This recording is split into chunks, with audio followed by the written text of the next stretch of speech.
everyone, Comic Reviewer here. This time reviewing on Superman and Batman Apocalypse.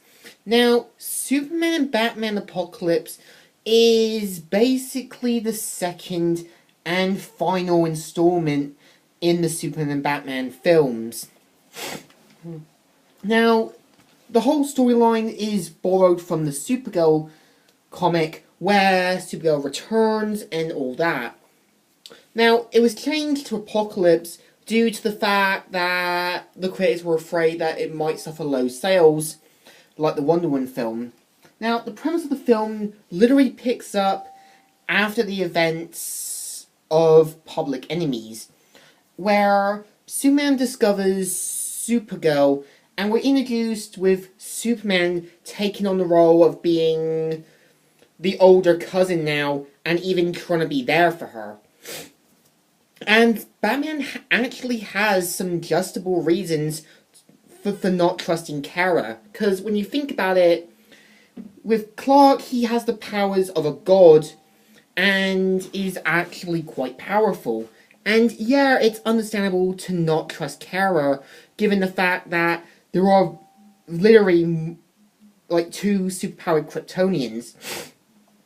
And at the same time with Superman's role, he takes on a kind of father-like role and tries to be there for Supergirl, saying, you know, you don't need to worry, I'm going to be there for you.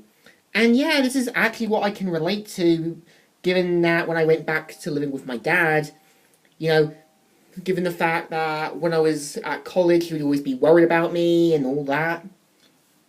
Now, what's also interesting is that the animation is changed to fit more into the comic it was based on.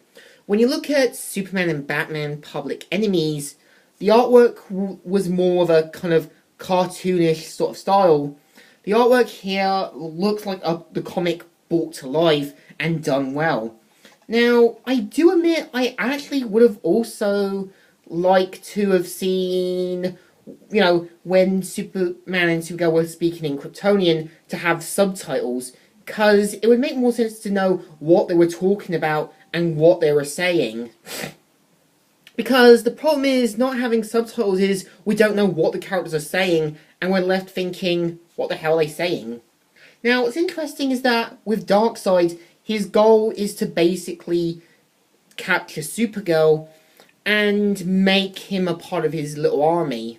Now, I do admit, Andrei Bolger actually does a decent job for Darkseid, but I actually would have liked to have seen Michael Ironside or maybe Keith David for Darkseid, because Keith David could actually do a decent Darkseid, and Michael Ironside actually does do a decent role for a villain, or probably Ron Paulson.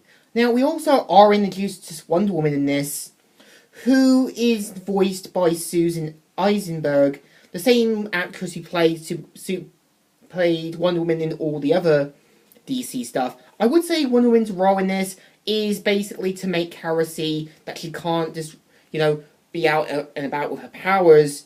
And Batman and Superman's actions are a little justified, because Batman is wants to know more about Supergirl and has this kind of belief that she's going to betray them.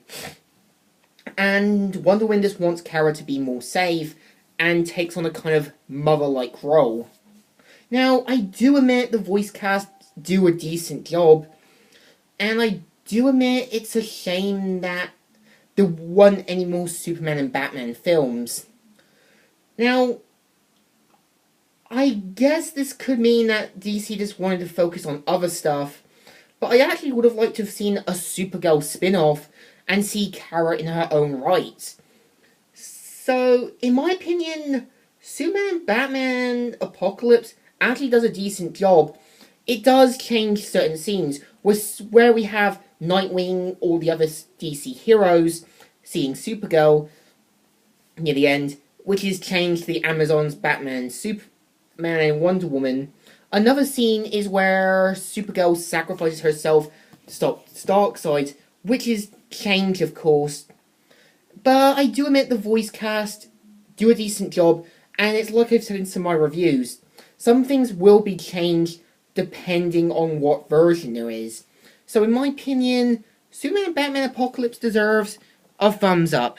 It is still good by the end of the day, and it still does a decent job. So, Comic Reviewer here, signing out.